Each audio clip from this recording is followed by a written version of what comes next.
Hello viewers, আসসালামু আলাইকুম। Smart way online academy পক্ষ থেকে সবাইকে স্বাগতম।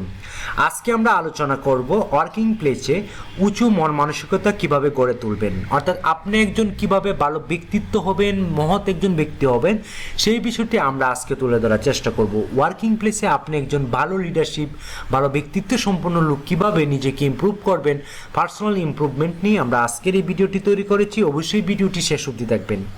তার আগে ছোট্ট একটি রিকোয়েস্ট, যদি আমার এই চ্যানেলটা ভালো লেগে থাকে অবশ্যই সাবস্ক্রাইব করে পাশে থাকবেন, কারণ এই চ্যানেলে প্রত্যেক দিন job responsibility, job analysis, skill development, personal improvement, continuous improvement এবং ইন্টারভিউ টিপস অ্যান্ড ট্রিক্স নিয়ে আলোচনা করা হয়। চলুন আমরা আজকে মূল আলোচনায় চলে যাই। ওয়ার্কিং প্লেসে উঁচু মন মানসিকতা কিভাবে গড়ে তুলবেন বা কিভাবে একজন মহৎ ব্যক্তি হবেন।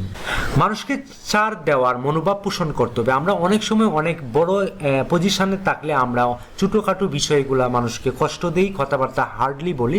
সো এই বিষয়গুলো থেকে এড়িয়ে যেতে হবে। মানুষকে ছাড় দিতে হবে। মানুষের ভুল ভ্রান্তি হবে, সেই ভুল ভ্রান্তি কমা দৃষ্টিতে দেখতে হবে যদি আপনি একজন ভালো লিডারশিপ হতে চান বা একজন মহৎ ব্যক্তি হতে চান। সবসময় বিহুদা বিতর্কে জড়াবেন না। আপনি যদি ইতিমধ্যে কোনো সেক্টর লিড দিয়ে থাকেন তাহলে অবশ্যই কম কথা বলার চেষ্টা করবেন। বিহুদা বিতর্কে জড়াবেন না, নিজের ব্যক্তিত্ব নষ্ট করবেন না।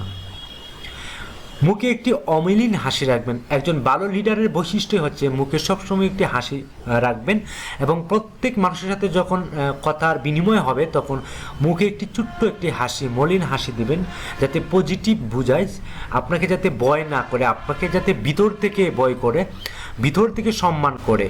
আপনার পজিশন বিদায় আপনাকে ভয় করে, বিষয়টা এইরকম না। আপনার ব্যক্তিত্ব বা গুণাবলীর কারণে বা লিডারশিপের গুণাবলীর কারণে যাতে আপনাকে শ্রদ্ধা ভিতর থেকে যাতে আসে, সেভাবে নিজেকে প্রস্তুত করুন। ছোটোখাটো বিষয়ে অযথা চুলকানি পরিহার করুন। ছোটোখাটো বিষয়গুলো আপনি বেশি কেয়ার করবেন না। এই বিষয়গুলা ওয়ার্কিং প্লেসে অ্যাভেলেবল হয়। সো সবসময় নিজেকে একটি সুন্দর একটি পরিবেশে রাখবেন এবং বড় বড় কোনো সমস্যা হলে আপনি সেটি লিড দিবেন। কারো ব্যক্তিগত বিষয়ে বাম হাত ঢুকাবেন না। কারো ব্যক্তি স্বাধীনতায় হস্তক্ষেপ করতে যাবেন না। বিপদে আপদে পড়লে মানুষকে সহযোগিতার হাত বাড়িয়ে দিন। অন্যের সাফল্য তাকে অভিনন্দন জানান। কারো প্রতি প্রতিহিংসা পরায়ণ হয়ে কিংবা ক্রোধের বশবর্তী হয়ে নিজের ক্ষতি করতে যাবেন না। আপনার যা কিছু আছে তা নিয়েই সন্তুষ্ট থাকুন। আপনার ধর্ম আপনার, যার যার ধর্ম তার তার। নিজেকে কখনো শ্রেষ্ঠ প্রতিপন্ন করতে যাবেন না। উঁচু মানসিকতার জন্য ধর্মের ঊর্ধ্বে উঠতে হবে।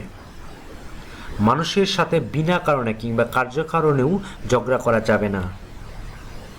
যাকে ভালো লাগে না তাকে অ্যাভয়েড করুন, তবে তাকে বুঝতে দিবেন না কোনো কিছুই। ছোট বড় নির্বিশেষে সবাইকে সম্মান করতে হবে। নিজেকে জাহির করার পরিবর্তে অন্যের কাছে নিজের গ্রহণযোগ্যতা বাড়িয়ে তোলার চেষ্টা করতে হবে। কাউকে নিয়ে কটু কথা বলা হতে বিরত থাকতে হবে। ক্ষেত্র বিশেষ ইতিবাচক সমালোচনা করা যাবে, কিন্তু লক্ষ্য রাখতে হবে সেটা যেন নিন্দা না হয়। সবসময় অপরের উপকার করতে না পারলেও অন্তত কারো ক্ষতি যেন না করে ফেলেন সেদিকে খেয়াল রাখবেন। ভ্রাতৃত্ববোধ এবং সহযোগিতামূলক মনোভাব গড়ে তুলতে হবে। সো এই ছিল একজন মহৎ বা উঁচু মন মানসিকতার বৈশিষ্ট্য। যদি আপনি এই পয়েন্টগুলো যদি আপনি বাস্তব জীবনে বা ওয়ার্কিং প্লেসে যদি আপনি অ্যাপ্লাই করতে পারেন তাহলে আপনি একজন ভালো ব্যক্তিত্ব সম্পন্ন এবং ভালো একজন লিডারশিপ হতে পারবেন। সো আজকের এই ভিডিওটা যদি ভালো লেগে থাকে অবশ্যই কমেন্টস বক্সে এসে জানাবেন এবং লাইক একটি দিয়ে দিবেন আর সাবস্ক্রাইব করে সঙ্গে থাকবেন। তো এতক্ষণ ভিডিওটা দেখার জন্য অসংখ্য ধন্যবাদ। আজকে এই পর্যন্তই। ভালো থাকবেন, সুস্থ থাকবেন। আল্লাহ হাফেজ।